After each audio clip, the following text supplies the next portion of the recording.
সরষে ইলিশ মশলাটা দিতে হবে। বন্ধুরা, ভাপা ইলিশ করতেছি।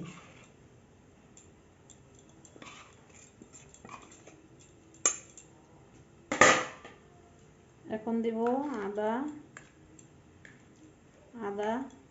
তারপরে পেঁয়াজ বাটা,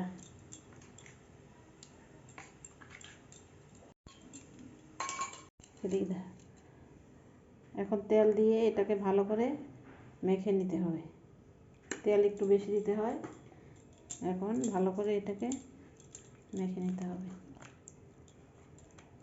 এপিঠ ওপিঠ দুই পিঠেই ভালোভাবে মাখতে হবে। ইলিশ মাছ অনেক যত্ন সহকারে রান্না করতে হয়। এখন আমি যেই পাত্রে রান্না করব এই পাত্রতে ভাপে সিদ্ধ দিব।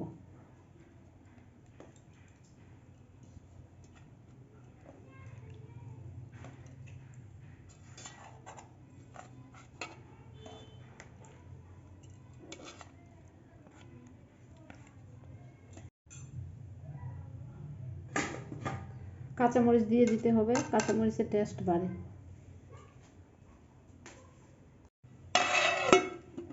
এখন মুখটাকে বন্ধ করে ভাপে দিব।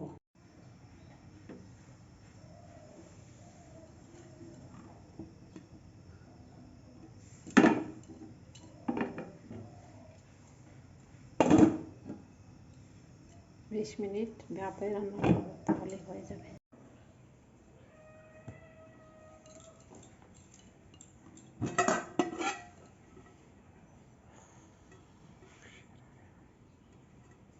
হয়ে গেল আমার সরিষা ইলিশ।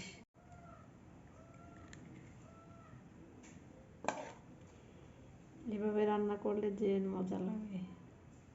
হয়ে গেল সরিষা ভাপা ইলিশ। ইলিশ মাছ যেমন তেমন রান্না করলেও স্বাদ লাগে, কিন্তু একটু ভালোভাবে রান্না করলে তার কথাই নেই।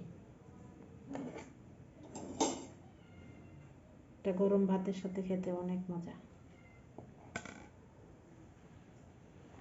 আর পিস দিয়ে নিলে সরষে ইলিশ মশলা দিতে হবে। বন্ধুরা, ভাপাই করতেছি। এখন দেবো আদা, তারপরে পেঁয়াজ বাটা। এখন তেল দিয়ে এটা ভালো করে মেখে দিতে হবে। তেল বেশি দিতে হয়। এখন ভালো করে মেখে দিতে হবে। মেখে দিতে ভালো মেখে দিতে হবে। ইলিশ মাছ ভালো রান্না করতে হবে। এখন আমি যে পাত্রে রান্না করবো এই পাত্রে সিদ্ধ করে ভাপে সিদ্ধ দেবো।